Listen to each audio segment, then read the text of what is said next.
Lullaby of birdland, that's what I always hear. My name is Calliope Staudt and I am the vocalese for Butter in the Genre.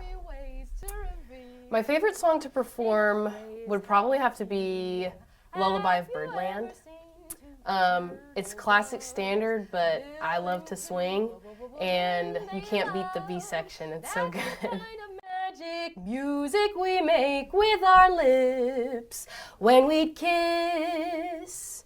And there's a weeping old willow, he really knows how to cry. Okay, so actually, I have a really big family. I have, we're a family of 11, 6 brothers and 2 sisters.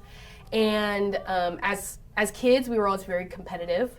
And my brothers all picked up instruments. They picked up guitars. They really liked Guitar Hero, and they wanted to be really cool. And my other brother picked up drums, guitar, and me and my sisters, we all did choir because we went to Catholic school.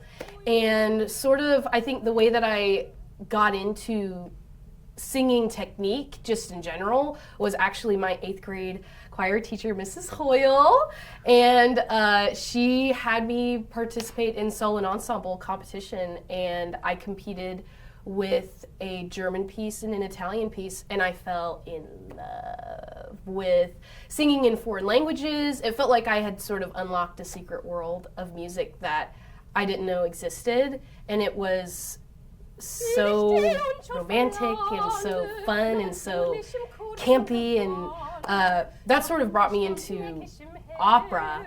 Als ob ich ein Eichkatzer wär und kommt ein sobrer junger Mann, so blitzle ich lächelnd in A. But I really started getting into jazz when I was in college. I was in jazz choir in college, the Second Street Singers at UCO. And we had the option to do solos, and I got to pick a solo to sing, and it was sort of really surreal to get to kind of do that alongside opera at the same time. It felt like I was kind of getting to cheat on opera a little bit. So actually, I think it's really interesting looking at opera and looking at jazz. Opera, I feel, almost lets you get away with just as much as jazz, whereas a lot of the times jazz, really you have to almost pull back sometimes. Less is really more in jazz, I think. Of course, when you listen to jazz, it doesn't sound like that. You know what I mean? But I think sometimes you can just get caught up in everything. You know what I mean? You get caught up in trying to create something, and you actually lose a lot of the fun and the thoughtfulness behind jazz. But yeah, only really in the last year I started going out to the jazz scene and sort of putting my foot in the door and meeting people. And honestly, the greatest part about all of this has been the community. It's very welcoming. Everyone is so encouraging, and jazz is a really intimidating genre to get into. It's so complicated on a surface level, and it still is complicated. But some of the best things are complicated, That's the adventure, is kind of getting to explore everything inside. There are moments in music always where, and you'll experience it probably only a couple of times in your whole life, where it's like pure joy. You know what I mean? Where it's everything sort of freezes and you just live in it.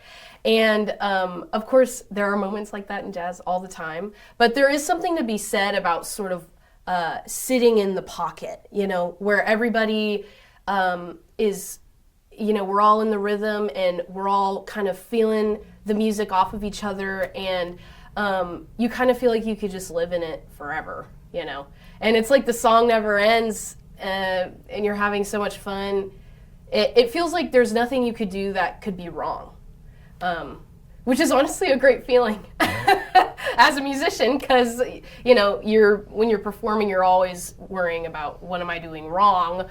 and you tend to pick apart a lot of things. But no, I mean, when you're locked in with the band, it feels like nothing you do is wrong, so it kind of makes that creativity blossom even more. Because, you know, when you can't fail and you can only succeed in that process, like, you know, the sky's the limit.